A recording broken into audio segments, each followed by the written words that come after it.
नमस्कार दोस्तों, agri business channel में आप सब लोगों का स्वागत है। इस वीडियो को देखें। प्याज हमें कैसे अच्छा उत्पादन लेना चाहिए, इसके बारे में मैं आपको जानकारी देता हूं। अब ये प्याज आज की तारीख में जो है बहुत बढ़िया प्याज है। ये किसान भाई ने अच्छे प्याज पैदा किए हैं, और पर फिर भी उसके बाद भी अगर मैं आपको बताना चाह रहा हूँ कि प्याज में अच्छा उत्पादन लेने के लिए सबसे पहले हम खेती को तैयार करते हैं। रोटावेटर करके उसको बहुत भूगरी बना दे, बिल्कुल बारीक ढोले टाइप बना दे। उसके बाद में प्याज की रुपाई कर दें। प्याज की रुपाई मशीन से करें या हाथ से करें। नर्सरी की रुपाई करने के बाद नर्सरी इस प्रकार की होना चाहिए कि उसमें अधिकतर जड़ ना टूटी हो। ध्यान रखें, जड़ ना टूटी हो, और उसको हम रुपाई करें। रुपाई करने के बाद में पानी दें।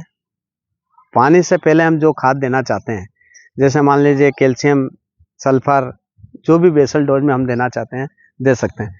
उसमें अधिकतर गोबर का खाद ज़्यादा से ज़्यादा दें, ताकि हमारी ज़मीन फोसरी रहेगी, भुरभुरी रहेगी। फोसरी रहते हुए प्याज अच्छे लगेंगे, प्याज की साइज अच्छी बनेगी।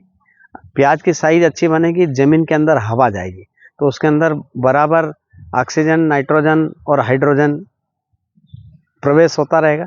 तो जो हम खाद डालेंगे वो पौधे को मिलता रहेगा प्रॉपरली तरीके से। समय समय पर पानी डालें हम।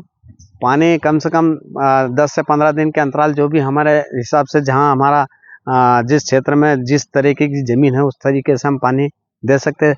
आप स्प्रिंकलर से भी दे सकते हैं पानी, ड्रिप से भी दे सकते हैं, और फ्लैट भी दे सकते हैं। जैसा आपके पास पानी की सुविधा हो पानी दे सकते हैं। उसके बाद हमें बीमारी आती है फफूंद भी बीमारी आती है, तो वो अधिकतर ज़मीन से ही आती है फफूंद। तो अगर हमने इस पोषक तत्वों का ध्यान रखा तो फफूंद नहीं आएगी। उसके बाद फफूंद की दवाई भी हमारे पास मिलती है।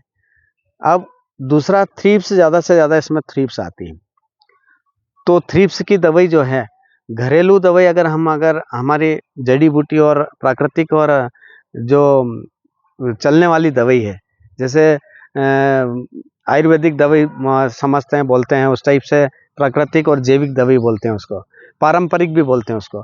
जैसे जड़ी बूटी से बनती है, जैसे आक से है, मतलब आंकड़ा, जैसे नीम है, जैसे जैसे कड़वा कड़वा जितना भी जो भी झाड़ रहता है उसको पीस कर, कूट कर, हम उबाल कर उस दवाई को बनाकर स्प्रे कर सकते हैं। और रासायनिक भी दवाइयाँ बहुत सारी आती है।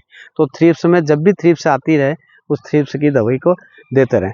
पर हमें किसान भाइयों ये जरूर ध्यान रखना है कि हमें समय समय पर खेत पे जाना है, और समय समय पर उसको देख रेख करना है। उसमें खरपतवार कम से कम होना, क्योंकि थ्रिप्स अधिक आने का मकसद, हमारी ज़मीन के अंदर ज़्यादा खरपतवार होने से ही थ्रिप्स आती है। थ्रिप्स को कभी थ्रिप्स मरेगी नहीं, ये आप कभी भी ध्यान में रखना। थ्रिप्स मरती नहीं है। मच्छर टाइप, जो सफ़ेद मच्छर, ये लाल मच्छर, जो भी थ्रिप्स में मच्छर रहते हैं बारीक बारीक, मरते नहीं, क्योंकि वो हमारी जो पौधा है वो कड़वा हो जाता है और दवाई से भर जाता है। इसके कारण वो खाती नहीं है, और जब रस नहीं चूसेगी तो हमारा पौधा स्वस्थ रहेगा, सुरक्षित रहेगा, और पौधे का रस सीधा उसके अंदर जाएगा। अब उसमें जो है जीवाणु जो लगते हैं हमें, क्योंकि पौधे को तो भोजन चाहिए, तो वो जीवाणु हमें, जैसे ट्राइकोडर्मा का खाद है, एक्जोक्टोबियर है, पीएसबी है, राइजोबियम है, ऐसे जो बहुत सारे जो जीवाणु हैं, उस जीवाणु कई तो मार्केट से आते हैं और कहीं हम घर पे भी बना सकते हैं। उस जीवाणु को खेती में आप समय समय पर डालकर उस पौधे को सुरक्षित रख सकते हैं और फायदे की खेती कर सकते हैं। फायदा हम जितना ले सकते हैं इस खेती से, 1 के 1000 बना सकते हैं और 1000 के लाख बना सकते हैं। हम जितना उसमें मेहनत करेंगे उतना हम